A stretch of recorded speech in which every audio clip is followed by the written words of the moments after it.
Today is Wednesday, July 29th, and we are gearing up for what I can only say are a round of fantastic meetings. I'll get to that in just a second.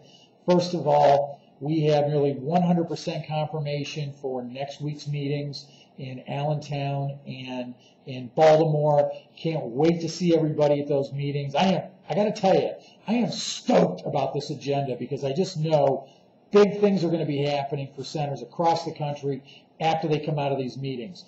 Just a reminder for a couple of the holdouts on some of the other meetings, and not regarding Baltimore, not regarding Allentown. Just a reminder, it is a requirement of your franchise agreement to attend meetings. So there are a small handful of people that are teetering on the edge of some sanctions for not showing up at meetings. And as I've already noted, in most cases, it's people that live within an hour's drive or less of a meeting being held local to them. All right, let's talk about the meeting itself. First of all, I'm stoked about this agenda. Let me walk you through it and give you some of the meat of what's going to get covered on here. We're going to have 2009 year-to-date results and a 3-year rolling average, so you can see what happened in 2007, last year, what's happened so far this year, and what we project to have happen for the balance of this year, and help centers, once we acknowledge what we anticipate happening, how to grow above and beyond that, which is what the entire meeting is all about, is giving you the tools that you need to grow bigger, better, faster, provided that's what you want to do. Product issues, where have we been and where are we going? We're going to give you some very detailed information about what has happened in the last pretty much 9 months. And quite frankly, there have been issues that have popped up in the last 9 months that haven't happened in the 20-year-plus span of time I've been in this. In fact, there have been 4 incidents, 3 of which have happened outside of our control just in the last 6 months alone. So we're going to delve deep into those product issues so everybody's got a complete understanding as to what has happened and what will be happening moving forward. Franchisee suggestion review. A lot of suggestions have been made over the latter part of 2008 in the spring meetings of this year. We're going to give you a complete update of things that have been resolved because a lot of folks are out of the loop on things that they think haven't been resolved or been acted on that have been, and we're going to get into the details on that.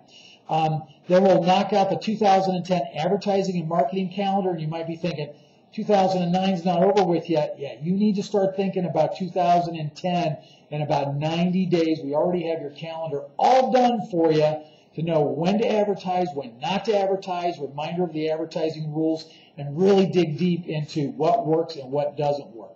We're going to talk about, for the rest of the meeting, managing your center like a sales organization.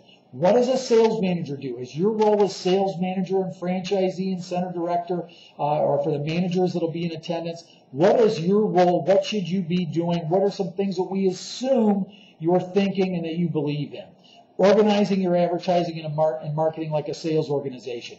I mean really like a sales organization, not how many calls came in, did we get any flyers out. I mean really putting some quantification to this to really manage like a sales manager when it comes to advertising and marketing.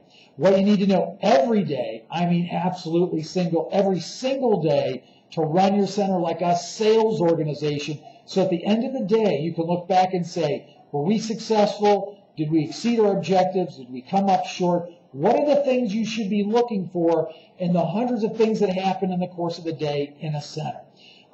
Increasing appointments set and increasing the number that show up like a sales organization. We're going to share with you some insights from some of the top centers in the country, although they'll be in attendance, but we'll share ideas that have come to us and things that we know from our own experience through 30 years in this industry, as well as the more recent successes of other centers. What are things you can do to drive up the number of appointments you set and drive up the number of appointments that show?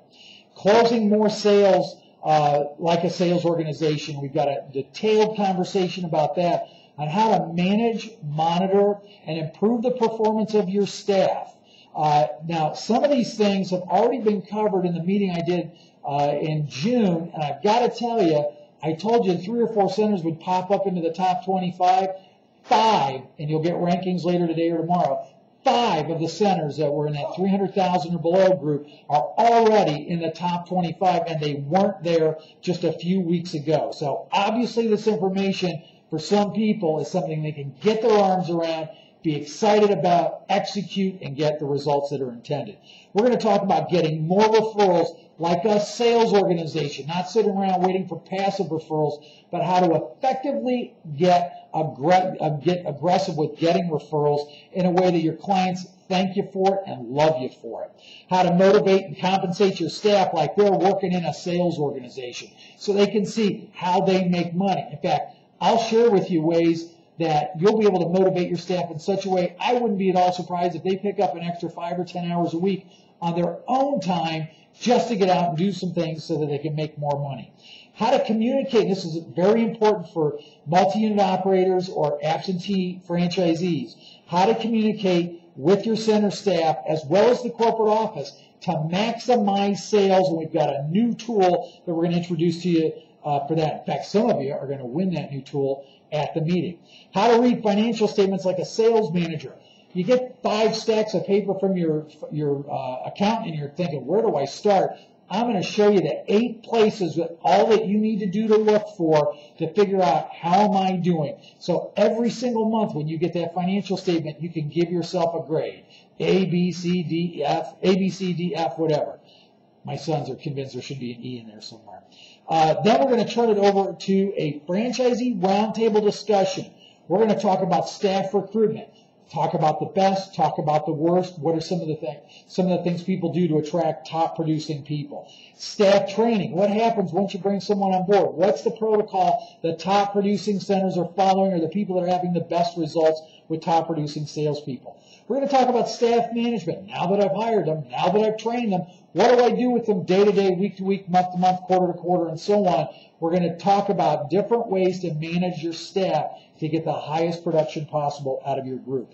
Lead generation. Can't have a staff be very effective without leads. We're going to really dig into lead generation to make sure you're maximizing all of your lead generation opportunities. Then we're going to get into presentation techniques. This is one of my favorite things in the world. What are things centers do to close the sale? Little techniques, programs, so a client feels comfortable. They start saying yes to everything that we ask them, and they get happily involved in the program, lose their weight, and start to eat and think like a thin person. We'll also talk about center promotions. There have been some incredible center promotions that have gone on just over the last few months that have driven numbers up to the $8,000, $9,000, $10,000 level, as high as $20,000 and $25,000 as well. We'll talk about what some of those promotions are. Then we're going to get into increasing client traffic. Remember, it doesn't do us any good to enroll a client who doesn't come back to the center or fulfill their obligation under their program to be there for the entire amount of time for their weight loss program. We're going to talk about techniques to keep client traffic up, maintain it, and so that way you've got more. Let me just put it this way. The more often someone comes in, the more effective they'll be with their program, the more product they'll buy, the more weight they'll lose, the more friends they'll tell about, and it all goes back to referrals. Then we're going to get into a new daily diagnostic tool that completely involves us, that's really fun. I guarantee you, if you actively participate in it, even a couple of days a week, along with a few of these other things, by the time you're done with this meeting and engage in that new diagnostic tool, I wouldn't be surprised if the average center doesn't add net, not gross, net, a minimum $10,000 to their bottom line pre-tax by the end of the year, between now and the end of the year. But my gut tells me on average it's probably going to be closer to $20,000 or $25,000. So you do not, let me repeat, do not want to miss these meetings coming up.